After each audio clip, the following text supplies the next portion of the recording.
কিছু প্রশ্ন আমার কাছে আপনাদের পক্ষ থেকে এসেছে সাংগঠনিক বিভিন্ন ব্যাপারে, মৌলিকভাবে সেগুলো সম্পর্কে আলোচনা করব। আর এরপর মূল্যবান আলোচনা হযরত উলামায়ে কেরাম আছেন, তারা করবেন। বিশেষ করে আমাদের প্রধান অতিথি হযরত তো আছেনই, পাশাপাশি বড় হুজুরও আসছেন, হযরত মাওলানা মাহবুবুল্লাহ কাসেমি হাফিজাহুল্লাহ আসছেন, তারা আলোচনা করবেন ইনশাআল্লাহ।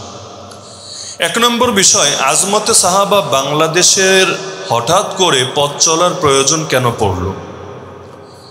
আল্লাহ রসুল সাল্লাল্লাহু আলাইহি ওয়াসাল্লামের সাহাবীরা হলেন আমাদের মধ্যে এবং যারা শরীয়ত প্রণেতা, মৌলিকভাবে শরিয়া প্রণেতা শারে হাকিকত রব্বুল আলামিন আল্লাহ তাআলা।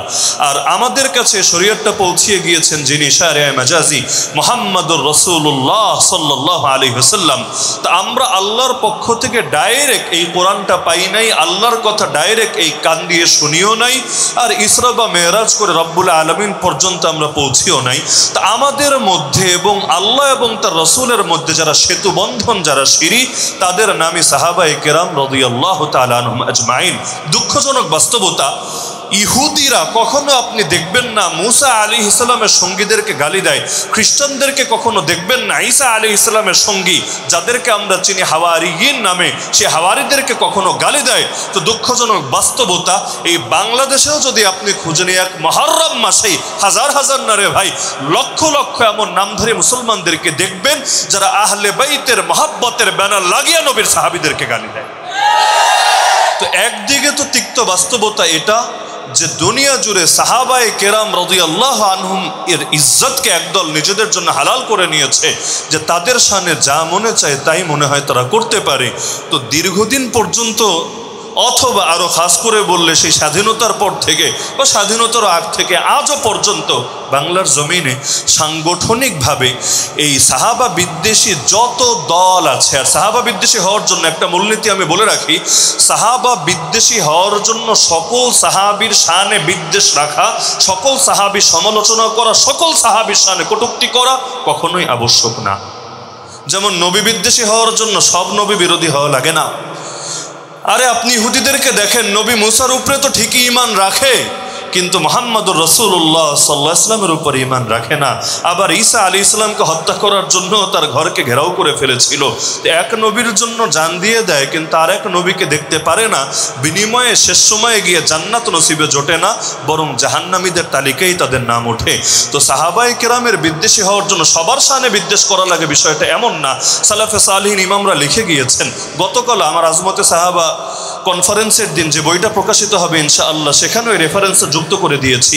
স্পষ্টভাবে ইমামরা বলে গিয়েছেন, কেউ যদি আল্লাহ নবী সাল্লাল্লাহু আলাইহি ওয়াসাল্লামের সাহাবী আমির মুআবিয়া রাদিয়াল্লাহু আনহু শানে গুস্তাখি করে, আমরা তাকে সাহাবা বিদ্বেষী বলবো। কারণ একজনকে আঘাত করাও যে কথা, সবাইকে আঘাত করাও একই কথা। বাংলাদেশে কেউ যদি একজন পুলিশ সদস্যের গায়ে হাত তোলে, অনেক সময় হয় না মিছিল মিটিংয়ে বা বিভিন্ন আন্দোলনের সময় পুলিশের সঙ্গে জনতা সংঘর্ষে জড়িয়ে যায়, একজন পুলিশের গায়ে যদি হাত ওঠায়, তাহলে দেখবেন ওই একজন পুলিশ তার বিরুদ্ধে বাদী হয়েছে এমন না, গোটা পুলিশ প্রশাসন তার বিরুদ্ধে আদালতে বাদী হয়ে গিয়েছে।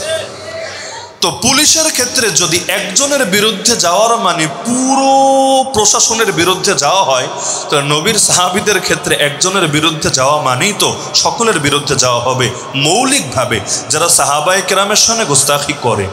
এমন লোক আদৌ দুনিয়াতে একটা পাওয়া যাবে কিনা আমার সন্দেহ, এমনকি নাস্তিকদের মধ্যেও আদৌ একটা পাওয়া যাবে কিনা সন্দেহ, যে নবীর প্রতিটা সাহাবীর শানে বিদ্বেষ রাখে।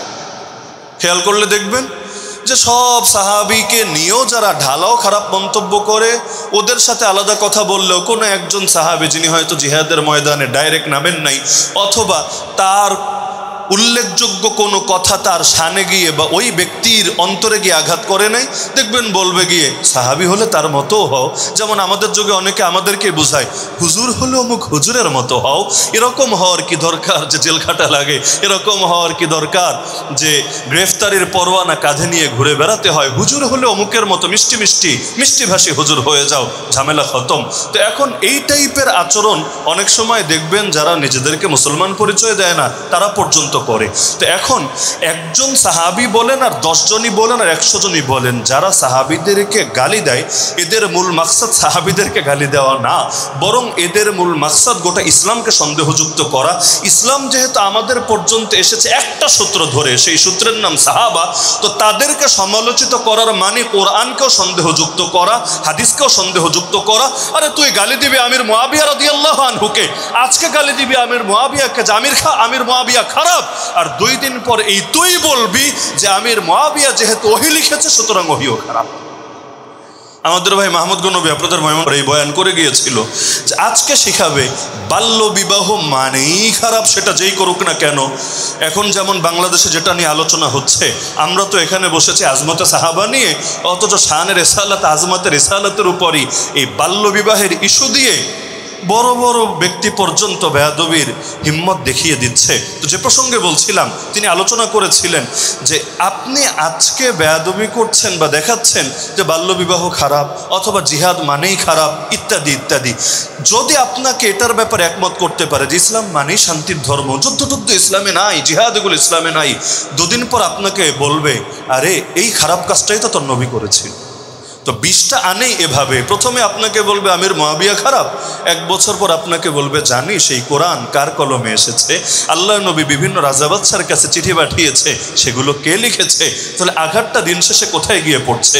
তো সাহাবায়ে কেরামের ইজ্জত হেফাজতের চাইতে গুরুত্বপূর্ণ কাজ কি হতে পারে? সাহাবায়ে কেরামের ইজ্জত হেফাজতে না থাকলে শানের রিসালাতও হেফাজতে থাকবে না, সাহাবায়ে কেরামের ইজ্জত হেফাজতে না থাকলে ইসলামের কিছুই বাকি থাকবে না। তো সাংগঠনিকভাবে এই কাজটা বাংলাদেশে বাকি ছিল। তো যার কারণে একটা গুরুত্বপূর্ণ পয়েন্ট হলো যে আজমতে সাহাবার কেন প্রয়োজন পড়লো? সহজ জবাব, সাহাবা বিদ্বেষীদের দাঁত ভাঙা জবাব দেওয়ার জন্য যে ময়দান শুধু তোদের না, ময়দান আমাদেরও আছে। ওরা জিলহজ মাসে 18ই জিলহজ এই বছর এই চলতি, মানে এখন তো মহররম শুরু হলো 1446, তো 1445 হিজরি জিলহজ মাসের 18 তারিখ, জুনের সম্ভবত 25 তারিখ ঢাকা প্রেস ক্লাবে শিয়াদের ঈদটা পর্যন্ত পালন করলো। কোন ঈদ? ঈদে গাদিরে খুম। আগে তো বাংলাদেশে ঈদ ছিল সর্বসাকুল্যে আমার জানা মতে 4টা, 2টা ঈদ তো সবাই পালন করে, ঈদুল ফিতর, ঈদুল আজহা। 3 নম্বর ঈদ একদল এনেছিল 12ই রবিউল আউয়াল, ঈদে মিলাদুন নবী। 4 নম্বর ঈদ আরেক দল এনেছিল 27শে রজব, ঈদে মেরাজুন নবী। আর বাংলাদেশে এই বছর 5ম ঈদও চলে এসেছে, আগামীতে হয়তো 6ষ্ঠ 7ম আসবে। 5ম ঈদের নাম হলো ঈদে গাদিরে খুম, বা সংক্ষেপে বলে ঈদে খুম। এটা এই বছর পালন করেছে ঢাকা প্রেস ক্লাবে, মানে রাজধানীর প্রাণকেন্দ্রে। তো কোনো কিছু রাজধানীতে করা, কলিজার মধ্যে করা মানে গোটা শরীরের মধ্যেই তো তার ধাক্কা লাগা। এবং সেখানে ওমর রাদিয়াল্লাহু আনহু শানে গুস্তাখি হয়েছে, যেটা নিয়ে আমরাও প্রতিবাদ করেছি এবং আমাদের প্রতিবাদের জবাবে ভুল পর্যন্ত স্বীকার করেছে। এবং একজনেরটা তো ভাইরাল হয়েছে, বাকিদেরটা ভাইরাল হয়নি। প্রচুর বেয়াদবি ওই দিন হয়েছে আল্লাহ নবীর সাহাবিদের শানে। ঈদে গাদিরে খুমটা এসেছেই মূলত ওসমান রাদিয়াল্লাহু আনহুকে পচানোর জন্য, যে একই দিনে ওসমানেরও শাহাদাত, আবার একই দিনে আল্লাহ নবী সে আহলে বাইত সংক্রান্ত একটা হাদিসও বলেছেন গাদিরে খুম নামক জায়গায় গিয়ে। তো একটা হাদিসকে হাইলাইট করে একটা ব্যানার বানিয়ে মৌলিকভাবে ওমর বলেন, ওসমান বলেন, আবু বকর বলেন রাদিয়াল্লাহু আনহুম আজমাইনকে আঘাত দেওয়ার জন্য। অনেক সময় ব্যানার লাগে কাজ করতে।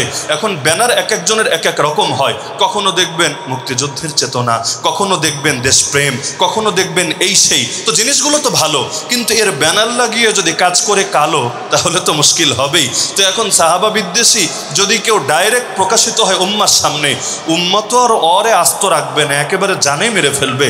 এজন্য ব্যানার লাগায় হুব্বে আলী বুগজে মুআবিয়া। বাইরে দাঁত থাকবে হাতির দাঁতের মতো, বাইরের দাঁত হলো আলীর মহাব্বত, হাসানের মহাব্বত, হুসাইনের মহাব্বত, ফাতিমার মহাব্বত রাদিয়াল্লাহু আনহুম আনহুন্না আজমাইন।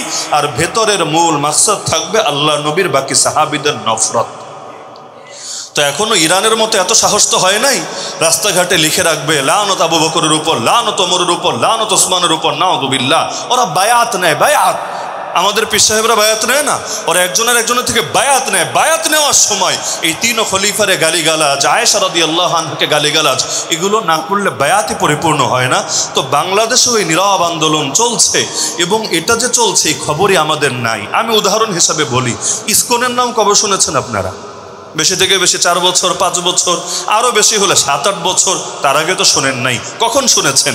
যখন শুনেছেন, এটা শুনতে পেয়েছেন, হায় রে, গোটা দেশে তারা ছড়িয়ে গিয়েছে, রাষ্ট্রের মূল অনেক কিছুও তাদের নিয়ন্ত্রণে চলে গিয়েছে। তো আমি যদি বলি বাংলাদেশে শিয়া কয়টা আছে বলেন তো, এবং শিয়া দ্বারা প্রভাবিত লোক কয়জন আছে বলেন তো? বলতে পারবেন না। বলবেন হুজুর ডজন খানেক, 100 খানেক, 1000 খানেক। এমন একদিন টনক নড়বে যেদিন হয়তো করার কিছুই থাকবে না। এজন্য ফিতনা অঙ্কুরে থাকতেই সেটাকে বিনাশ করা সহজ। গোলাম আহমদ কাদিয়ানি যখন সিরেফ একজন ব্যক্তি ছিল, একজন ব্যক্তি, ওই সময়ে যদি এই ফিতনাকে নির্মূল করা হতো, আজকে বাংলার জমিনে খাতমে নবুয়ত হেফাজতের জন্য জান দেওয়া লাগতো না। এই যে চলতি বছর ওরা 100তম বার্ষিকী পালন করবে, ইজতেমা করবে, এটার জন্য আমাদের এত ফিকির করা লাগতো না। আরে পাকিস্তানের জমিন সহ পৃথিবীর অনেক জায়গায় ওদেরকে কাফের ঘোষণা করানোর জন্য এত সাধনা করা লাগতো না, যদি ফিতনাকে অঙ্কুরে বিনাশ করা হতো। তো যে কোনো জিনিস যখন ছোট থাকে নিধন করা সহজ, যখন বড় হয়ে যায় নিধন করা কঠিন। তো এটা হলো 1 নম্বর পয়েন্ট। তবে এটা মূল পয়েন্ট না, আজমতে সাহাবা প্রতিষ্ঠিত হওয়ার মূল পয়েন্ট না। কেন?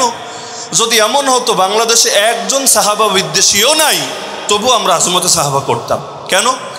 আমাদের আমিরে মোহতারাম প্রায় সময় দুটো কথা বলেন। এর মধ্যে একটা কথা হলো যে আমাদের মূল কাজটাই হলো ইসবাতি পেহলোর কাজ, ইতিবাচক পন্থার কাজ, দাওয়াতের কাজ। হযরত মাওলানা আব্দুল কাইয়ুম হাফিজাহুল্লাহ কিন্তু বয়ানের মধ্যে এই পয়েন্টটা বারবার টেনেছেন যে আন্দোলন সংগ্রাম তো বহুত করলাম, সভা সমাবেশ তো বহুত করলাম, একটা প্ল্যাটফর্ম থাকা দরকার, ইলম এবং দাওয়াতকে নিয়ে চলবে। রাজনৈতিক এজেন্ডাও নাই স্বাভাবিকভাবে। ইসলামী রাজনীতি যদি বলেন খেলাফতের রাশেদার স্বপ্ন, সেটা তো সবার ভেতরে আছে। তবে প্রচলিত সিস্টেমে রাজনীতি বলতে যা বোঝায় আর কি, এগুলোর কোনো নামগন্ধও ভেতরে নাই। তবে মূল মাকসাদ একটা দাওয়াতকে ব্যাপক থেকে ব্যাপকতর করে দেওয়া। দারুল উলুম দেওবন্দ কওমি মাদ্রাসা ছিলই, তাহলে ইলিয়াস রহমতুল্লাহ আলাইকে দাওয়াত তাবলীগের মেহনত কেন চালু করতে হলো? আরে মানুষকে ধরে মাদ্রাসায় ভর্তি করালেই তো হয়ে যায়। আলাদা করে আপনার জামাত বানিয়ে ঘরে ঘরে গিয়ে দাওয়াত পৌঁছানোর দরকার কি? ওখানে যে দরকার ছিল এখানেও একই দরকার। সবাই ভাই মাদ্রাসায় আসবে না, সবাই মাদ্রাসায় এসে একাডেমিক শিক্ষা নিয়ে সাহাবায়ে কেরামের আদর্শের ব্যাপারে নলেজ হাসিল করবে না। মানুষের দুয়ারে দুয়ারে গিয়ে সাহাবায়ে কেরামের আদর্শ আমাদের পৌঁছে দিতে হবে। আজকে আমাকে যদি জিজ্ঞাসা করা হয়, সবার কথা রাখেন, আবু বকরের জীবনী থেকে, আবু বকর রাদিয়াল্লাহু আনহু জীবনী থেকে আপনি রাজনৈতিক শিক্ষা, অর্থনৈতিক শিক্ষা, বিচার আচারের শিক্ষা, ইসলামের মৌলিক শিক্ষাগুলো পয়েন্ট ধরে ধরে বলেন তো, আমি পারবো না। যদি বলা হয় খুলাফায়ে রাশেদিনের আদর্শের আলোকে আজকে যদি বাংলার জমিন ইসলাম কায়েম হয়, আজ এই 2024-এর 11 জুলাই আজকে যদি ইসলাম কায়েম হয়, আপনার মডেল কি হবে? আপনার মডেল তো আর আব্রাহাম লিঙ্কনের মডেল হবে না, মাও সেতুংয়ের মডেল হবে না, কার্ল মার্কস লেনিনের মডেল হবে না। কিসের মডেল হবে? খেলাফতে রাশেদার মডেল। রাজনীতি তাদের মতো, অর্থনীতি সেই বাইতুল মাল কেন্দ্রিক অর্থনীতির মতো। আমার কি এলেম আছে রে ভাই? আমাকে যদি বলা হয় আপনি ওই অঞ্চলের গভর্নর, ওই অঞ্চলের প্রশাসক, অমুক কোর্টের বিচারক, আমার তো জ্ঞানই নাই যে এই ক্ষেত্রে খোলাফায়ে রাশেদিন কিভাবে কাজগুলো হ্যান্ডেল করেছেন, কিভাবে বিচার করেছেন। তো আমরা যারা নিজেদেরকে জ্ঞানী বলি বা মনে করি, মানে নামের আগে মাওলানা লিখি, মাওলানা মানে আমাদের অভিভাবক, মানে নিজেদেরকে গোটা জাতির অভিভাবক বলে পরিচয় দেই, আমাদের যদি হালত এমন হয় যে আজকে ইসলাম কায়েম হলে কিতাব নিয়ে বসতে হবে, ভাই একটু সময় দেন, আমার 1 মাস টাইম দেন, একটু মুতালাহা করে নেই, দেখি কি কি আদর্শ আছে। আর আগ থেকে তো পড়ে আসি নাই, মুতালাহা করতে গেলে আবার জগা খিচুড়ি পাকিয়ে যাওয়ার একটা ভয় আছে। কারণ বাংলাদেশে যতগুলো নাস্তিক বেঈমান ইসলাম নিয়ে বেয়াদবি করে, সবগুলো দেখবেন ভালোই পড়াশোনা করে। মূর্খ লোকদের মধ্যে এই টাইপের ইসলাম বিদ্বেষী কম। এগুলো জানতে জানতে জানোয়ার হয়ে গিয়েছে। জানতে জানতে হওয়া দরকার ছিল জ্ঞানী, জানতে জানতে হয়ে গিয়েছে জানোয়ার। আজকাল যখন বেশি পড়ার কথা বলে না, যে আসো সবাই পড়ালেখা করো, অনেক বড় জ্ঞানী হও, আমার ভয় লাগে, বাস্তবে ভয় লাগে। আমি হুজুরদের পরিবেশের কথা বলছি না, বাইরের পরিবেশ। আপনি দেখবেন ঢাকা শহরে ওই ট্রাক না বাসের মতো করে একটা জিনিস নিয়ে এলাকায় এলাকায় বই দিয়ে আসে, পাঠাগার। মানে এখান থেকে 1 সপ্তাহে বই নেবেন, পড়বেন, পরের সপ্তাহে পৌঁছে দিবেন। এই বইগুলো পড়লে কি হবে? আপনি নাকি আলোকিত হবেন। আপনি দেখেন সেখানে কি কি বই আছে, গিয়ে দেখবেন হুমায়ুন আহমেদের বই সবচাইতে বেশি, হুমায়ুন আজাদের বই, রবীন্দ্রনাথের বই, সমরেশ মজুমদারের বই, শ্রী শরৎচন্দ্র চট্টোপাধ্যায়ের বই। আচ্ছা, এগুলো পড়ে আলোকিত হবেন। সেই আলো আবার কোন আলো রে ভাই? এই আলো কি ওমরের মতো আলো, না আবু বকরের মতো আলো, আলীর মতো আলো, না ওসমানের মতো আলো রাদিয়াল্লাহু আনহুম আজমাইন? তার মানে আলোর নামে যা ঢুকাচ্ছে সেটাকে আলো বলা আসলে সাজে না। না। আবার যারা ধর্ম নিয়েও পড়াশোনা করে দেখবেন আরবি তো পারে না, উর্দুও তো পারে না, পরে ইংলিশ থেকে বা বাংলা থেকে। আর ইংলিশ আর বাংলার যে অবস্থা, নাউজুবিল্লাহ বলবেন না, সুবহানাল্লাহ আপনারাই বলে নিয়েন। এই বাংলাদেশেও আপনি যদি রাসূলের সিরাত নিয়েও পড়তে বসেন, এমন কিতাব বেশি পাবেন যেগুলো পড়লে আল্লাহ রাসূলের ব্যাপারে নেগেটিভ ধারণা তৈরি হবে। তো এই যদি হয় বাস্তবতা, পরে পড়তে পড়তে পড়তে সংশয়বাদী হয়ে যায়। প্রথমে হয় সংশয়বাদী, পরে হয় নাস্তিক। ডাইরেক্ট নাস্তিক হয় না, ধাপে ধাপে হয় নাস্তিক। তো এটাই হলো এই সমাজের তিক্ত বাস্তবতা। তা মানুষের কথা রাখেন, আমাদেরই যদি হয় অবস্থা, তাহলে ইসলাম কায়েম করলেন ভালো কথা, কিন্তু আদর্শ কি হবে আপনার? তো আমাদের বড় দুঃখ লাগে, বড় দুঃখ লাগে যারা বাম রাজনীতি করে, কার্ল মার্কস, লেনিন, মাও সেতুং, ওদের যা কিছু আছে একেবারে দেখা যায় সব মুখস্থ। চে গুয়েভারার জীবনে বলে যাচ্ছে, অমুক দেশের তমুক দেশের নেতাদের কথা বলে যাচ্ছে। আর আমরা আবেগ আছে, বিচ্ছিন্ন কিছু ঘটনা জানা আছে, কিন্তু আসলে আমাদের কোনো কাঠামো নাই। আর আমাদের নেশাবেরও দুর্বলতা, এটা আসলেই দুর্বলতা। আল্লাহ রসুলের সামাইল নিয়েও আমাদের পড়াশোনা যেমন কম। সামাইল মানে হলো খালক এবং খুলুক, আল্লাহ রসুলের দৈহিক গুণও, আল্লাহ রসুলের চারিত্রিক গুণও। সামাইল নিয়ে আমাদের পড়াশোনা একেবারেই কম। দাওরায়ে হাদিসে গেলে শুধু এক সামাইলে তিরমিজি ছোট্ট কিতাব, আর এছাড়া সাহাবায়ে কেরামের সামাইল নিয়ে তো পড়াশোনা নাই। তো বহুত কিছু জানতে জানতে মূল কিছু জানাই বাকি থাকে। তা আমাদের সবচেয়ে বড় মাকসাদি হলো এটা। আমিও বলছি, আমার পরে আমি সাহেব দেখবেন একই কথাই উচ্চারণ করছেন, যে আমাদের মূল মাকসাদি এটা, এই ইলম, এই দাওয়াত প্রত্যেকের কাছে পৌঁছে দেওয়া। আরে আমার সংগঠনে কে আসলো না দেখার বিষয় না, এমনকি আমাদের নাম হলো কি নাম হলো না বিষয় না, কিন্তু এই জাতি যদি আজমতে সাহাবার ব্যাপারে সচেতন হয়ে যায়, আলহামদুলিল্লাহ আমরা মনে করি কামিয়াব। আল্লাহ শুকরিয়া, হাজারবার শুকরিয়া, লক্ষ কোটিবার শুকরিয়া।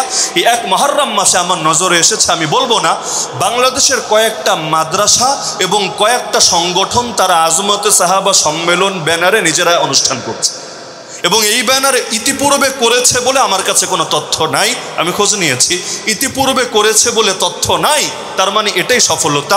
আরে আমার সংগঠনের ব্যানারে হতে হবে জরুরি না, কিন্তু আজমতে সাহাবা এই জিনিসটা জরুরি। আরে আমি আলী হাসান ওসামাই কি, আমরাই কি, আমরা সবাই কোরবান হয়ে গেলাম, কারো কোনো নাম না হলো সমস্যা নাই, কিন্তু সাহাবায়ে কেরামের মহব্বত এবং আজমত যদি সবার দিলে ঢুকে যায় আর কিচ্ছু লাগবে না। তো এটাই সফলতা। তো আমরা চাচ্ছি এটা। আমরা বাংলাদেশের একটা হালত দেখেছি ইতিপূর্বে, যেটা ধরে এমন ধরে শেষ করে ছাড়ে, আর যেটা ছাড়ে এমন ছাড়ে, নামগন্ধ নেয় না। আমি যেহেতু আগে লেখালেখির জগতে ছিলাম, পরে এসেছি বয়ানের জগতে। আগের কয়েকটা উদাহরণ বলি। মনে করেন ডক্টর আলী সাল্লাবি, বড় একজন ইতিহাসবিদ, বড় লেখক। এখন থেকে এক যুগ আগেও বাংলাদেশে কয়জন মানুষ তারা চিন্তা আল্লাহ ভালো জানে। আমার এখনো মনে পড়ে সেই ছাত্র জামানায়, সম্ভবত কাফিয়া পড়ি ওই সময়, ডক্টর আলী সাল্লাবের দুটো কিতাব নিয়ে আসলাম। আমাদের উস্তাদরাই বললেন, মাকতাবুতুল আজহার থেকে কিনে আনলাম। বললেন এইটা কি কিতাব, এটা কি লেখক, না আমি তো শুনি নাই, এই কিতাব কেন এনেছো? এর চাইতে আবুল হাসান আলী আন-নাদওয়ির কোনো কিতাব আনতা, অন্য কোনো বুজুর্গের কোনো কিতাব আনতা। পরবর্তীতে বাংলাদেশের একটা প্রকাশনী অনুবাদ শুরু করলো, ডক্টর আলী সাল্লাবির বইয়ের অনুবাদ, সম্ভবত আবু বকর সিদ্দিক রাদিয়াল্লাহু আনহুর জীবনী।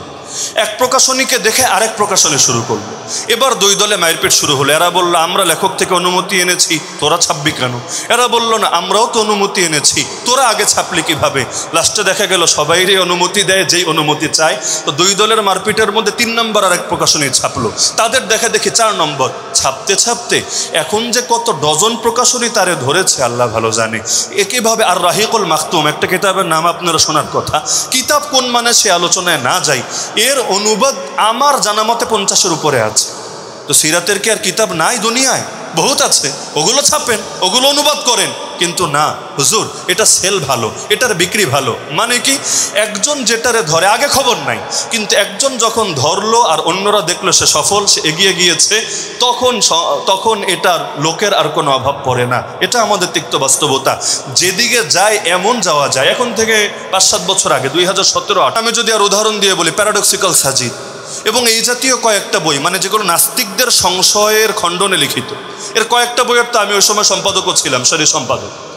ওই সময় দেখা গেল এই বিষয়ে, মানে নাস্তিকদের সংশয়ের জবাবে যারাই বই লিখছে, তারিফ আজাদি হোক, আসিফ আদনানি হোক, শামসুল আরিফিন শক্তি হোক, আরও যারা আছে, যেই বই লিখছে বই বের হতে দেরি, বেস্ট সেলার হতে দেরি না, রকমারি তো একেবারে সবার উপরে শীর্ষে যেতে দেরি না। এই 2024-এ এখন দেখবেন এই বইগুলো ভাতি পায় না, মানে এখনও নতুন নতুন বই প্রত্যেক বছর বের হচ্ছে। আপনারাও জানেন না যে এখন কি কি বই বের হচ্ছে, কারা কারা লিখছে। মানে কি এক এক সময় এক একটার মার্কেট থাকে। ওয়াজের ময়দানেও দেখবেন এক এক সময় এক একটা নিয়ে পাবলিক নাচতে থাকে, কখনো এটা কখনো সেটা, এবং যেদিকে পড়ে আয়ের এমনভাবে ঝাঁপিয়ে পড়ে, হিজড়া বলেন, মহিলা বলেন, বাচ্চা বলেন, গাছের আগায় বলেন, আর পুকুরের মধ্যে অর্ধেক ডুবে থাকা বলেন, মানে সবাই সেদিকে ছুটতে থাকে। তো এখান থেকে আমার একটা অভিজ্ঞতা হলো যে ইদা দাখালা দাখালা কুল্লু, ইদা খারাজা খারাজা কুল্লু। কিসের মতো উদাহরণটা দিতে আমার এই আম্মজমা একটু লজ্জা লাগছে আর কি। কাদাকারিল হিমার ইদা দাখালা দাখালা কুল্লুহু ইদা খারাজা খারাজা কুল্লুহু, এই প্রবাদ আমরা শুনেছি আর কি। ঢুকলে পুরা ঢোকা ঢোকে, বের হলে পুরা বের হওয়া বের হয়। তো আমাদের একটা ধারণা আজমতে সাহাবা নিয়ে যে জাগরণ শুরু হয়েছে, আলহামদুলিল্লাহ আমরাও আসলে জানতাম না কি জাগরণ হবে। আল্লাহর কসম, জাগরণের জন্য কাজ করি নাই। প্রথম বৈঠক তো হুজুরের বাসায়, সেই ছাদের উপরে এক বাসার মধ্যে আমরা কয়েকজন মিলে বৈঠক করলাম। কে কবুল করবে কে করবে না কোনো কিছু মাথায় নাই। মানুষ ভালো নজরে নিবে নাকি নিবে না তাও চিন্তা নাই। আর আগ থেকে আমার যেহেতু সাংগঠনিক কোনো ট্যাগ নাই, তো আমার সব মহলে কাজ করা সহজ। সাংগঠনিক ট্যাগ লাগলে আপনি সংকীর্ণ হয়ে গেলেন, সব মহলে আপনার কাজ করা সহজ হবে না। পরবর্তীতে আমাকে অনেকে বিভিন্নভাবে বিভিন্ন কিছু বোঝাতে লাগলো। আমার কাছে এসে আমার একভাবে বোঝায়, হুজুরের কাছে গিয়ে হুজুরকে আরেকভাবে বোঝায়, অন্যদেরকে গিয়ে অন্যদেরকে আরেকভাবে বোঝায়। আবার একই লোক দেখা যায় দুইজনের কাছে গিয়ে দুই রূপ দেখায়। আমার কাছে এসে আমার প্রশংসা করে আমাকে সরিয়ে দিতে চায়, হুজুরের কাছে গিয়ে হুজুরের প্রশংসা করে আমার থেকে দূরে সরাতে চায়। বহুত রকম হালত। তো চিন্তা কি হবে না হবে। তো প্রথম দিন হুজুর একটা কথা বলে দিয়েছিলেন, আমার এখনো কথাটা কানে বাজে, যে আল্লাহর রাসূল আল্লাহর কাছে 3টা দোয়া করেছিলেন, আল্লাহ 2টা দোয়া কবুল করেছেন, একটা করেননি। যে দোয়াটা কবুল করেন নাই সেটা হলো যে উম্মত এক হয়ে যাবে, উম্মতের মধ্যে কোনো দ্বন্দ্ব থাকবে না, বিবাদ থাকবে না, বিসংবাদ থাকবে না, সবাই জামাআতুন ওয়াহিদা উম্মাতুন ওয়াহিদা এটা হবে। এটা আল্লাহর নবীর এই দোয়া আল্লাহ কবুল করেন নাই। তার মানে ইউযীকা বা'দাহুম বা'সা বা'দ, এক দলকে আরেক দলের বিভিন্ন আঘাতের স্বাদ আল্লাহ আস্বাদন করাবেন। এই কথাটা হাদিস তো আগেই পড়েছি, প্রত্যেকবার আমার মাথায় কাজ করে। কেউ কবুল করলো আলহামদুলিল্লাহ, না করলো আলহামদুলিল্লাহ। দুঃখজনকভাবে আমরা আজমতে সাহাবা কাজ শুরু করার পর প্রায় 2 মাস হতে চললো, এখনো পর্যন্ত আমরা কোনো নাস্তিক বেঈমানের দ্বারা আলহামদুলিল্লাহ এখনো বাধার শিকার হই নাই। যত বাধার শিকার হয়েছে আমার মতো লেবাসের মানুষের দ্বারা, এবং যেই মানুষগুলোর দরকার ছিল আরও বেশি এগিয়ে আসা, কিন্তু সেই মানুষগুলোই বাধা দিচ্ছে। কেন? যে আজমতে সাহাবার সাথে নফরত না, আল্লাহ রসুলের সাহাবায়ে কেরাম নিয়ে কাজ হোক এটা অপছন্দ না। কিন্তু কেন? মূল কারণটা হলো যে আমরা থাকতে তারা কেন কাজ করবে, আমাদের চাইতে তারা কেন এগিয়ে যাবে, এভাবে যদি এগোতে থাকে আমাদের কি হবে আগামীতে, এই চিন্তাগুলোকে কাজ করে এভাবে হচ্ছে। এই যে হুজুর আব্দুল কাইয়ুম সাহেব হাফিজাহুল্লাহ, তিনি কিন্তু এই মূলনীতিটা কথার মধ্যে বলে দিয়েছেন যে সবাইরে নিয়ে গোলালু বানাতে হবে জরুরি না, আপনি একজনকে নিয়ে কাজ করতে থাকেন না, আরে কাজ তো আল্লাহর জন্য। এবং আমির সাহেবও আজকে এই বাস্তবতাটা আমাদেরকে বলেছেন যে আজমতে সাহাবায়ে উসামা খবরদার কাউরে জোর করে ঢুকাবেন, তাশকিল করে ঢুকানোর জিনিস না এটা। যে নিজের থেকে স্বতঃস্ফূর্ত কাজ করতে চায় তাকে দিয়ে কাজ করবা, কিন্তু জোর করে কাউকে ঢুকাবা না, এতে আজমতে সাহাবার শান থাকবে না। তো আমাদের আজমতে সাহাবার মূল মাকসাদই হলো ইলম এবং দাওয়াতটা সবার নিকটে পৌঁছে দেওয়া। অনেকে ভাবে শুরু থেকে যে অমুক দলকে দমানোর জন্য তমুক দলকে দমানোর জন্য তারা সংগঠন করলো কিনা, সরকার এজেন্সি তাদেরকে টাকা দিয়ে পালছে কিনা অমুক আর তমুককে দমানোর জন্য। তো এখন তো প্রকাশ্যে যেহেতু আপনারা যারা আছেন তো আছেনই, মিডিয়ায় তো কথাগুলো যাবে। আল্লাহর কসম, আল্লাহ সাক্ষী, পয়সা দেওয়া তো দূরের কথা, নিজেদেরগুলো দিয়েই তো কুলবাচ্ছি না। এই যে 3 আগস্ট জাতীয় আজমতে সাহাবা কনফারেন্স হবে, বাজেট হয়েছে 10 লক্ষ টাকা, বেশি না 10 লক্ষ টাকা, যার বড় একটা অংশ হলো উপস্থিতদের মেহমানদারি করার জন্য। যদি মেহমানদারি বাদ দেয় তাহলে হলো এখান থেকে হয়তো 3 লাখ টাকা বা 4 লাখ টাকা এখান থেকে কমে আসবে। কিন্তু মানুষ এত দূর দূরান্ত থেকে যাবে, আপনারা ধরেন ময়মনসিংহ থেকে গেলেন, কেউ নেত্রকোনা থেকে গেল, তো আপনাদেরকে কিছুই মেহমানদারি করাতে পারবো না, এটা নিজেদের জন্য একটা অপরাধ বোধের বিষয়। তো একটু নাস্তা একটু খাবার দাবার এটার আয়োজন। তো এই যে 10 লাখ টাকা শুনতে যেমনই মনে হোক, পরিমাণটা কিন্তু ছোট না। অনেকের জীবন কেটে যায় 10 লাখ টাকা জমা করতে। এই 10 লাখ টাকা কিভাবে একত্র করা হবে, হুজুর প্রথম দিন বলেছেন হয়ে যাবে ইনশাআল্লাহ, আল্লাহ থাকতে আর কিসের চিন্তা। তো ইখলাসের উপর তাওয়াক্কুলের উপর বলে দিয়েছেন, বেশ চলছে। এখন পর্যন্ত যতগুলো আয়োজন হয়েছে সবগুলো আমির সাহেবের পকেটের পয়সা, অমুকের পকেটের পয়সা, তমুকের পকেটের পয়সা, মানে যারা কাজ করছে নিজেদের পকেটের পয়সা দিয়ে। তো একদিকে পয়সাও যাবে আর একদিকে গালিও শুনতে হবে সরকার নাকি টাকা পয়সা দিচ্ছে। তো সেগুলো কার অ্যাকাউন্টে যাচ্ছে রে ভাই? আপনাদের কারো অ্যাকাউন্টে ভুলে গেলে পৌঁছে দিয়ে না আমাদেরকে। সরকার যেমন মাঝে মধ্যে বলে বাংলাদেশে সবাইকে মোবাইল দিয়েছে, বলে না গর্বের সাথে যে এই দেশে সবাই মোবাইল কিভাবে পেয়েছে? আমাদের মাধ্যমে। আমি তখন টেনশনে পড়ি, আমার মোবাইলটা কে মেরে দিল রে? আমি তো একটা মোবাইলও পেলাম না, সব আমার কষ্ট করে কিনতে হয়েছে। তো কোন নেতা, কোন খেতা, কোন পাতি নেতা, কোন কঞ্চি নেতা আমার মোবাইলটা মেরে দিয়েছে? তো ডায়লগ দিতে তো অনেক কিছু দেওয়া যায়, তবে বাস্তবতা মুশকিলই বটে। 3 নম্বর পয়েন্ট, আপনারা যারা আজমতে সাহাবাকে ভালোবাসছেন আপনাদের ভেতরে একটা কৌতূহল থাকার কথা যে আপনারা কি কাজ করবেন। এটা আমি এখানে প্রশ্নেরও সম্মুখীন হয়েছে, আমাকে বলেছে এই বিষয়ে কিছু কথা বলেন যে কি কাজ করা হবে। 1 নম্বরে আলহামদুলিল্লাহ আজকের মাহফিলের প্রধান মেহমান আমাদের শেখ ও মুর্শিদ আরেফ বিল্লাহ হজরত মাওলানা আব্দুল হক মোমেন শাহী হাফিজাহুল্লাহ তাআলা ওয়া রাআহ হজরত এসে উপস্থিত হয়েছেন। কিছুক্ষণের মধ্যে হুজুর মূল্যবান আলোচনা করবেন ইনশাআল্লাহ। তো আমাদের প্রত্যেকের মৌলিক কয়েকটা কাজ আছে।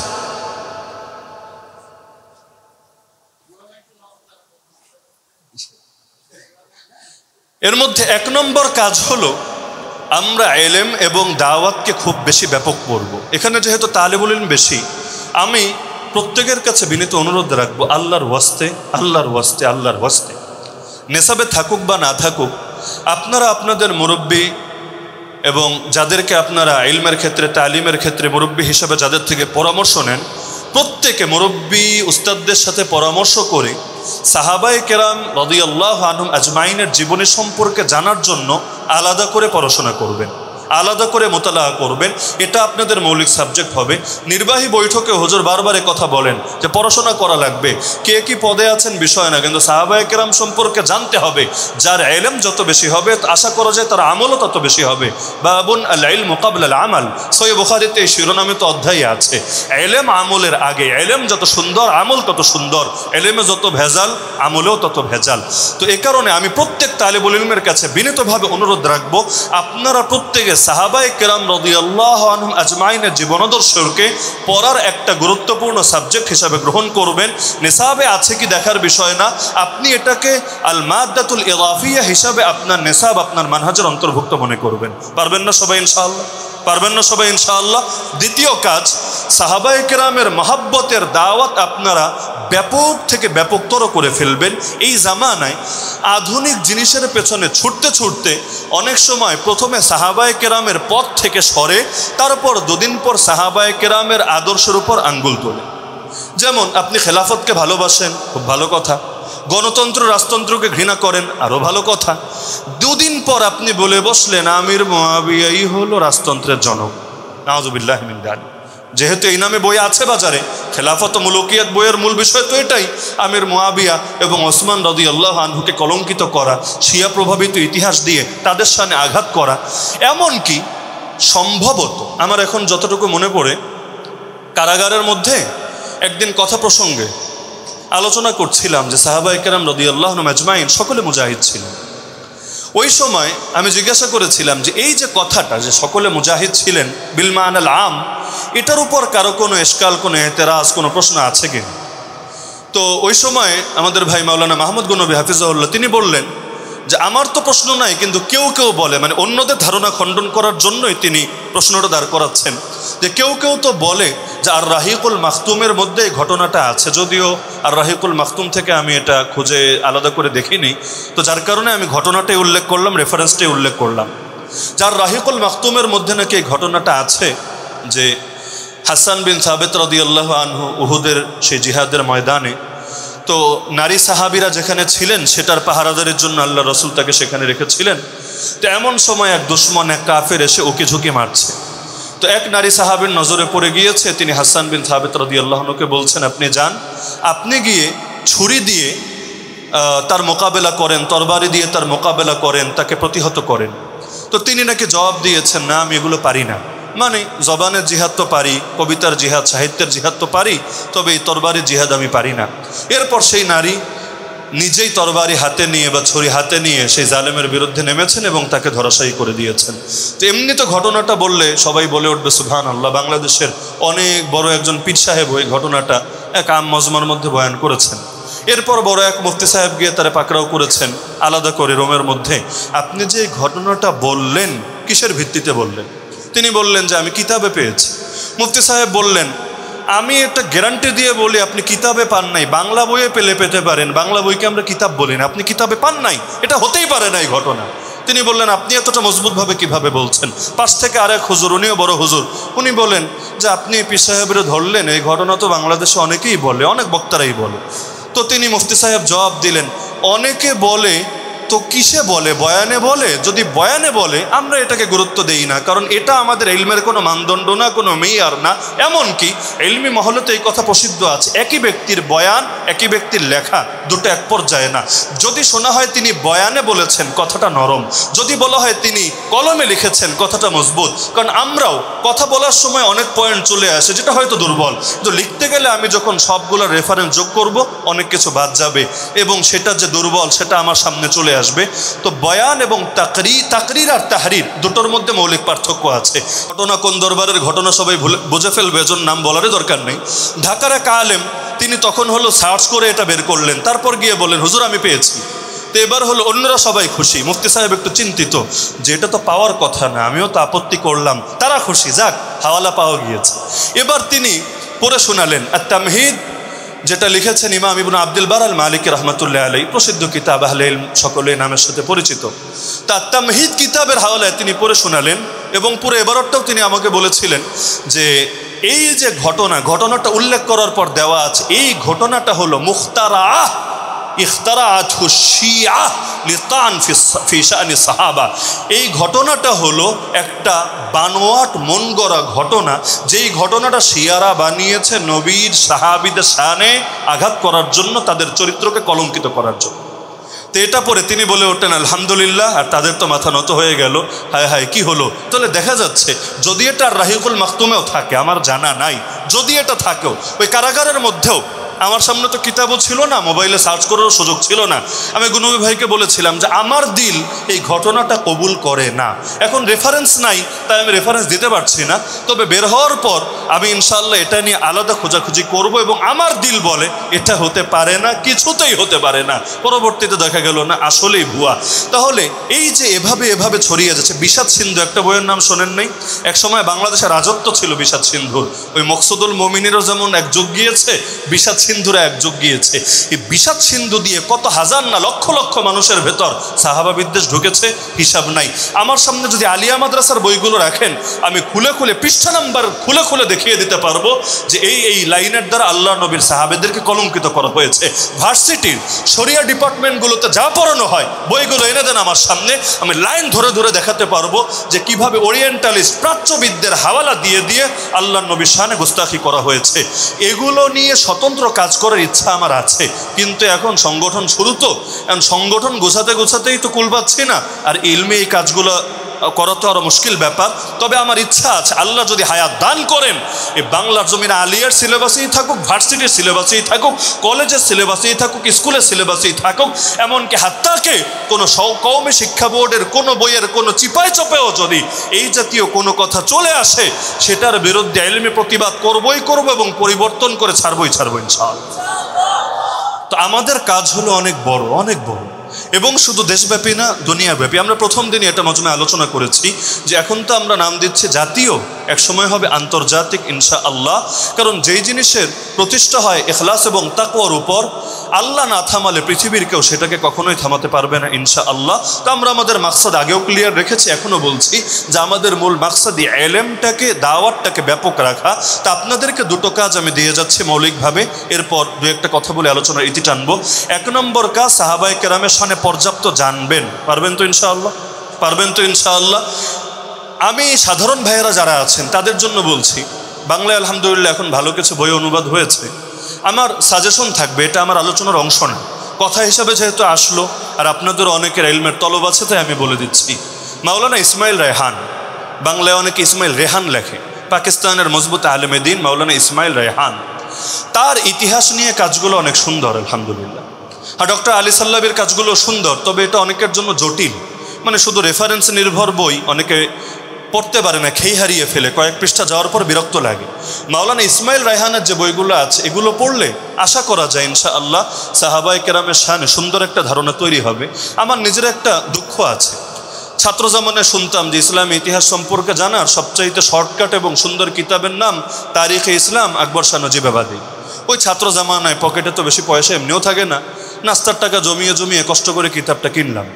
প্রথম খণ্ড পড়লাম, খুব ভালো লাগলো, আল্লাহ নবীর সাল্লাল্লাহু আলাইহি ওয়াসাল্লামের সিরাত অনেক সুন্দর করে উঠিয়ে এনেছে। দ্বিতীয় খণ্ডে গিয়ে যখন জঙ্গে জামাল আর জঙ্গে সিফিনের ইতিহাসে ঢুকলাম, এই মুশাজারাতে সাহাবার চ্যাপ্টার পড়তে শুরু করলাম, মাথার উপর আসমান ভেঙে পড়লো। অত কিছু তো বুঝি না, অত পড়াশোনাও তখন নাই, কিন্তু দিল কবুল করছিল না যে এখানে পক্ষপাতিত্ব হয়েছে, এক সাহাবীর পক্ষ নিতে গিয়ে আর এক সাহাবীকে পচানো হয়েছে। পরবর্তীতে মুস্তাদরিকেও বললাম যে হুজুর আপনারাও তো ক্লাসের মধ্যে এই কিতাবটাকে সাজেশন দেন, অনেক সুন্দর কিতাব, সন্দেহ নাই, এবং পড়েও অনেক ইস্তেফাদা করার মতো জিনিস আছে, কিন্তু পুরো কিতাবের মধ্যে একটা জায়গায় পড়েও যদি আমার অন্তরে সাহাবাদের প্রতি আলাদা কোনো চিন্তা চেতনা ঢোকে তাহলে তো এটা আমার ইমানের জন্যই বড় খতরনাক হবে। তা আমরা তো সংগঠন করলাম সেদিন, তো ফিকির আলহামদুলিল্লাহ বহু আগ থেকে আমি একাধিকবার, এমনকি মধুপুরের পীর সাহেবের পাশে বসে মাহফিলে পর্যন্ত গোটা জনতার সামনে বলেছি। ওই সময় মেয়ারে হক নিয়ে সেই ঝামেলা চলছিল, অনেকের মনে থাকার কথা, যে একা একা এগুলো আর কত, আমাদের উপর আঘাত আসবে সম্মিলিত, আর প্রতিরোধ করব একা একা, এভাবে আসলে হয় না। আঘাত যেভাবে আসে তার প্রতিঘাত এবং জবাবটাও সেভাবে হতে হয়, যে এই বিষয়ে আলাদা করে সাংগঠনিকভাবে কাজ করা দরকার। তো আলহামদুলিল্লাহ আল্লাহ পরিবেশটা করে দিয়েছেন। তা আমার সকলের প্রতি বিনীত আহ্বান থাকবে, অনুরোধ থাকবে যে আজমতে সাহাবা সংগঠনে আপনি কি করলেন না করলেন এটা মুখ্য বিষয় না, কিন্তু আল্লাহর নবীর সাহাবীদের আজমত রক্ষার জন্য মৃত্যু পর্যন্ত চেষ্টা চালিয়ে যাবে। এবং যেখানেই সাহাবায়ে কেরামের শানের উপর আঘাত আসবে সঙ্গে সঙ্গে আপনাকে গর্জে উঠতে হবেই হবে। ওই ঢাকা প্রেস ক্লাবে যখন ওমর রাদিয়াল্লাহু আনহু শানে গোস্তাখি হচ্ছিল, আরে এক বক্তা নয়তো গোস্তাখি করছিল, কিন্তু পাবলিক বসে কি করছিল, সেখানেই যদি দাঁড়িয়ে ওঠে বলতো, আরে যেই জবান ওমরের বিরুদ্ধে গর্জে ওঠে ওই জবানকে মুসলমান টেনে ছিঁড়ে ফেলতেও দ্বিধা করে না, একটাবার যদি এভাবে প্রকাশ্যে বলে উঠতো তাহলে জিন্দগি তো আর কথা বলার হিম্মত করতে পারতো না। আরে আমার উস্তাদ অনেক বড় হতে পারে, আমার পীর অনেক বড় হতে পারে, আমার বাপ অনেক বড় হতে পারে, কিন্তু আল্লাহর কসম সাহাবায়ে কেরামের চাইতে কেউ বড় হতে পারে না। আকাবির বলতেও মূলত বোঝায় সাহাবী, তাবে এবং তাবেই, এই খায়রুল কুরুন, এই তিন প্রজন্ম। তো এখন যদি কেউ নিজের নাম সমাজের মধ্যে আকাবির হিসাবে প্রতিষ্ঠিত হওয়ার পরও এই সাহাবী, তাবেই বা তাবে শানে কখনো কোনো গুস্তাখি করে, উম্মত তাকে কিছুতেই ছেড়ে কথা বলবেন। আজমতে সাহাবাকে জীবনের লক্ষ্য বানিয়ে নেন, মিশন বানিয়ে নেন, ভীষণ বানিয়ে নেন। মৌলিকভাবে এটা ইলমি কাজ, দাওয়াতি কাজ, এটা রাজনৈতিক কাজ না, মাঠে ময়দানে সভা সমাবেশ বয়ান বক্তৃতার কাজ না। তবে এই এলেমে যদি ব্যাপক হয়ে যায়, এলেম যত ছড়াবে আমলও তত ছড়াবে ইনশাআল্লাহ। সাহাবায়ে কেরামের আদর্শ যদি সবার ভেতর ঢুকিয়ে দিতে পারেন, আর কি লাগে রে ভাই, এই আর কিছু বলা লাগবে না। এই উম্মত অটো সালাহুদ্দিন আইয়ুবী হবে, এই উম্মত অটো ওমর ইবনুল খাত্তাব হবে, এই উম্মত অটো খালিদ ইবনুল ওয়ালিদ হবে। দিল প্রস্তুত হলে আর কিচ্ছু লাগে না। আবেগ সাময়িক, অতি সাময়িক। ওই যে হুজুর নেত্রকোনার কারগুজারি শোনালেন না, যতই স্লোগান দেন, টিয়ার শেল খাওয়ার পর কি অবস্থা হয় এটা আমাদের চোখের সামনে আছে।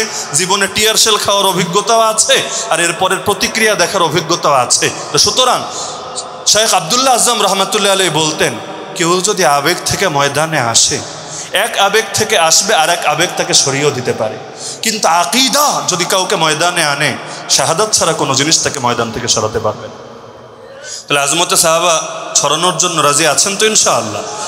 তো এখন আমি লাস্ট দুই একটা দাওয়াত দিচ্ছি। এক নম্বর দাওয়াত হলো, এখানে আপনারা যারা আছেন, যদিও বৃষ্টি এবং প্রতিকূল আবহাওয়ার কারণে ইচ্ছা থাকা সত্ত্বেও অনেকে উপস্থিত হতে পারেনি, আমার অনুরোধ থাকবে আপনারা নিজেদের মধ্য থেকে এবং আপনাদের ঘনিষ্ঠজন পরিচিতজনদের মধ্য থেকে অন্তত, বেশি না হলে অন্তত 313 জন মানুষ যাতে জাতীয় আজমতে সাহাবা কনফারেন্সে মোমেন শাহী, নাম খেয়াল রাখেন, ময়মন সিংহ ওটা না, মোমেন শাহী মানে যেখানে চলে মৌমিনদের শাহান শাহী, এই মোমেন শাহী থেকে কমাস কম 313, সেই তালুত আলী ইসলামের সঙ্গী, সেই বদরের কাফেলার সঙ্গী, সেই ইমাম মাহদির সঙ্গী, সেই 313 জন অন্তত ঢাকায় শরিক হবেন। পারবেন না ইনশাআল্লাহ? বলবেন হুজুর সেখানে শরিক না হলে কি হলো, আমরা তো ইউটিউবে দেখে নিতে পারবো, ফেসবুকে লাইভ দেখতে পারবো। হ্যাঁ পারবেন, সন্দেহ নাই। সেখানে এলেম বানানোর জন্য যাবেন না, ওই আমাদের হাকিম আখতার সাহেব রহমতুল্লাহ আলাই, করাচির হজরত, তিনি বলতেন যে আমার কাছে এলেম বাড়াইতে আইসো না, আমল শিখতে আসো। এলেম তো আমাদের কাছে বহুত আছে, এলেম বাড়াইতে আমার কাছে এসো না। তো ঢাকা যাওয়ার দাওয়াত আমি এজন্য দিচ্ছি না যে সেখানে গিয়ে নতুন নতুন এলেম শিখবেন যেটা আপনারা মোমেন শাহী থেকে শিখতে পারবেন না, বরং এজন্য দিচ্ছি সাহাবা বিদ্বেষীদের সামনে একটা বার্তা রাখতে চাই আমরা, যে এই ময়দান তোদের জন্য খালি না।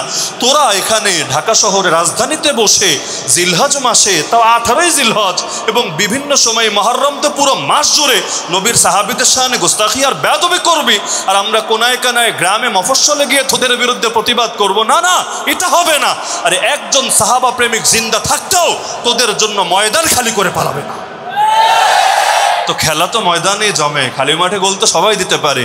তো সাহাবা প্রেমিকদের যত বড় মিলন মেলা হবে, সাহাবা বিদ্বেষীরা তত ভয় পাবে। আর সাহাবা প্রেমিকদের মিলন যত কম হবে, যে কোনো কারণেই হোক, এমনকি আমার কারণেও যদি কম হয়, তাহলে সাহাবা বিদ্বেষীরা কি বলবে জানেন? বলবে, দেখেছো এই দেশের মানুষ আজমতে সাহাবার জন্য ফেদা না। বলবে না কি বলবে না? আরে বলবে না কি বলবে না? তো এই সুযোগটা আমরা রাখতে চাই না। তো বাংলাদেশের শীর্ষস্থানীয় ওলামায়ে কেরামরা যদি উপস্থিত হতে পারেন, নিজেদের এত ব্যস্ততা, এত মাহুরি এবং অসুস্থতা উপেক্ষা করে, আমরা পারবো না ইনশাআল্লাহ। তো মোমেন শাহী থেকে আমাদের বড় হুজুর তো যাচ্ছেনই, তো যেখানে বড় হুজুরের কদম পড়ে সেখানে আমাদের মতো মানুষরা পিছিয়ে থাকা উচিত হবে না। তা আমি আশাটা ছোট করেই করলাম, বাকি যদি এটা আপনারা হুনাইনের সংখ্যাও পূরণ করে দেন 10,000, আমার আপত্তি নাই। তবে আমি আশাবাদী যে মোমেন শাহী থেকে অন্তত 313 জন যাবে। আমি সিলেটের পর সবচাইতে বেশি দিলের মধ্যে যে অঞ্চলের মহব্বত কাজ করে সেটাই হলো মোমেন শাহী। কারণ এই জমিনের সঙ্গে আমাদের আকাবিরদের রক্ত আছে, তাদের ঘাম আছে, তাদের মেহনত আছে। সেই যেই সময় ময়মনসিংহে আসি নাই, ওই সময়ও নুরুদ্দিন গহরপুরি রহমতুল্লাহ আলাইহি মাদ্রাসায় যেহেতু পড়েছি, শেখ আব্দুল আজিজ দায়ামির রহমতুল্লাহ আলাইহিকে যেহেতু কাছ থেকে দেখেছি, এই নামগুলো এত শুনতাম। আর বালিয়ার পীর সাহেব তো প্রত্যেক মঙ্গলবার যেতেন আমাদের সেই দারুসালাম মাদ্রাসায়। তো সেই সময় থেকে এই মহাব্বত আলহামদুলিল্লাহ। তো আমরা আশা করি এই মহাব্বতের তাকাজা এবং দাবি আপনারা রক্ষা করবেন, পারবেন না ইনশাআল্লাহ?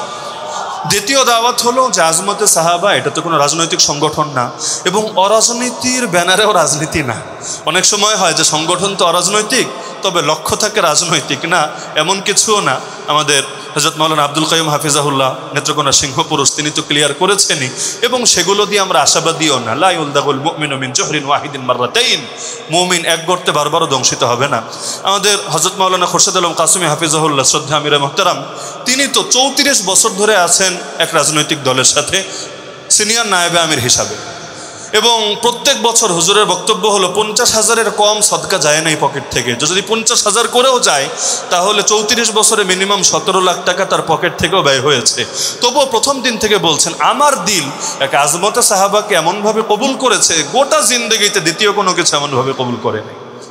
তো এত রাজনীতি, এত রাজনীতি, এত কিছুর পর, এবং হুজুরের কথা হলো, আমার যদি সব কিছু থেকে একেবারে বলে যে আপনি হজব হজব হজব, কোনো কিছুতে আপনি থাকবেন না, তবুও বলেন আমি যদি আজমতে সাহাবা নিয়ে দুনিয়া থেকে যেতে পারি, আমি মনে করি আমার জিন্দগি কামিয়াব ইনশাআল্লাহ। তাহলে এই আজমতে সাহাবা, এই যে সংগঠনটা কাজ শুরু হয়েছে, তো মোমেন শাহের জমিনও কাজ হওয়া দরকার নাকি দরকার না? তো যেহেতু বারবার আসলে আমাদের জন্য যাতায়াত করাটাও মুশকিল, বড় হুজুর এখানে উপস্থিত আছেন, তো আমাদের আব্দুল কাইয়ুম সাহেব হুজুর তো বলেছেনই মূলনীতি যে আসলে কাজ করার জন্য খুব বেশি লোক লাগে না। কাম্মিং ফিআতিন কালিলা গালাবাত ফিআতান কাসীরাতান বিইজনিল্লাহ, নির্বাচন করতে অনেক লোক লাগে বা সবাই লাগে, সার্বজনীনতা। তবে ইলমে দাওয়াতি কাজ করতে একজন হলেও কাজ করতে হবে। ইন্না ইব্রাহিমা কানা উম্মাহ, নিশ্চয়ই ইব্রাহিম ছিলেন একাই একটা জাতি। তাহলে আমরা যেই কয়জন আছি, আমরা কি সংখ্যার জন্য বসে থাকবো না কাজ শুরু করে দেব? সংখ্যা মানে হলো যে আগে 10 লাখ 20 লাখ হোক, এরপর কাজ শুরু করব না। যেই জিনিস লা ইউদরাকু মা লা ইউদরাকু কুল্লুহু লা ইউতরাকু কুল্লুহু, যেই জিনিস পুরো পাবো না ওই জিনিস আবার পুরো ছেড়ে দিব, এটা যাতে না হয়, যতটুকু সম্ভব ততটুকু করি। তো এই জন্য আজকে আমরা এই মজমা থেকে একটা এলান দিয়ে দিচ্ছি যে আমাদের মোমেন শাহের শীঘ্র ইনশাআল্লাহ কমিটিও হবে। আজমতে সাহাবার কমিটি আসলে এজন্য না যে এটা পদ পদবীর খেলা, কারণ আগে তো আমি শুরুতে ক্লিয়ার করেছি যে এখনও নির্বাহী কমিটিতে যারা আছে টাকা দিতে দিতে জিন্দেগি যায়, আর নাম ফুটানো তো দূরের কথা, মানুষ তো অধিকাংশকে চেনেই না। তারপর আলহামদুলিল্লাহ প্রত্যেকে সর্বোচ্চ সময় এবং সর্বোচ্চ কোরবানি দিচ্ছেন। আর যে কোনো জিনিস শুরুতে কঠিন, পরে সহজ। একবার দাঁড় করিয়ে ফেললে ওইটা আপন গতিতে চলতেই থাকে। মাদ্রাসাই বলেন, মসজিদই বলেন, সংগঠনই বলেন, শুরুটা অনেক অনেক কঠিন, কিন্তু একবার সিলসিলা চলুক না। মোল্লা ওমর যে সময় শুরু করেছে, সুবহানাল্লাহ, কত ফতোয়া তার বিরুদ্ধে, কত কিছু তার বিরুদ্ধে, এমনকি যারা একসময় সেই সোভিয়েত ইউনিয়নকে হারিয়েছে তারা পর্যন্ত তার বিরুদ্ধে রক্ত ঝরাতে হচ্ছে, তাদের বিরুদ্ধে, কাফের মুশরিকের বিরুদ্ধে না। দুদিন আগে যারা জিহাদের ময়দানে কমান্ডার ছিল সোভিয়েতের বিরুদ্ধে, তাদের বিরুদ্ধে জিহাদ করতে হচ্ছে। কিন্তু এত এত কষ্ট করে একবার যে গোড়াপত্তন করে গিয়েছেন, আল্লাহ তো সেখান থেকে এখন ইনশাআল্লাহ খেলাফতে সূর্য উঠিয়ে দিবেন। তাহলে শুরুটা কঠিন। তো এখন আপনারা ওই যে আজকে যে ভাইয়েরা কাজ করেছেন, আমাদের মাওলানা ইয়াসিন আরাফাত আনন্দীপুরে সহ অন্যরা, মাত্র 3 দিন সময় পেয়েছে, তো আমিও তো আগ থেকে জানাইনি। এই ইসলাহি মজলিসের খবরটা হাজী সাহেব হুজুর আমাকে যখন জানালেন, আমার মাহফিল ছিল মাগুরা, সেটাকে ওজর খাহি করে মাওলানা মাহমুদ গুনবীকে সেখানে দিয়ে আমি করলাম যে ইসলাহি মজলিসে আসবো। ওই সময় কাকতালীয়ভাবে উনি মেসেজ দিলেন যে আজমতে সাহাবা সম্মেলন একটা করা যায় কিনা ময়মনসিংহ, সারা দেশ তো আপনারা করছেনই। আমি বললাম ঠিক আছে, আয়োজন করেন। তো 3 দিনের মধ্যে, এবং ওনারও যে সাংগঠনিক অভিজ্ঞতা আছে বা ইতিপূর্বে জাতীয় সংগঠন করেছেন এমনও না, তবু আল্লাহর বান্দা হিম্মত করেছেন। আর বড় হুজুরের দোয়া এবং হজরতের প্রতিষ্ঠান যেহেতু আছেই, তো আলহামদুলিল্লাহ অতি সহজে আমাদের এই খেদমতটা, এই কাজটা সফল হয়ে গিয়েছে। তো যেই কয়জনে কাজ করেছেন আসলে অনেক কষ্ট করেছেন। তো এই যে মানুষগুলো যারা নিজেদের থেকে একটা কোরবানি দেয়, একটা আগ্রহ লালন করে, মৌলিকভাবে তাদের দ্বারাই কাজ হয়। শুধু জোর করে কাউরে বড় টাইপের একজনকে এনে ঢুকালেই কাজ হবে এমন না। আমরা আজমতে সাহাবা শুরুতে হুজুর যখন আলোচনা করলেন, এক মজলিসে বললেন সবাই লাব্বাইক লাব্বাইক, কিন্তু পরবর্তীতে কতজনের পেছনে দৌড়াতে দৌড়াতে দেখা যায় না তিনি বলতে রাজি না। আবার এমন বড় ব্যক্তি যার কাছে যাওয়া হয় নাই, তিনি নিজের থেকে এসে আগ্রহ জানাচ্ছেন।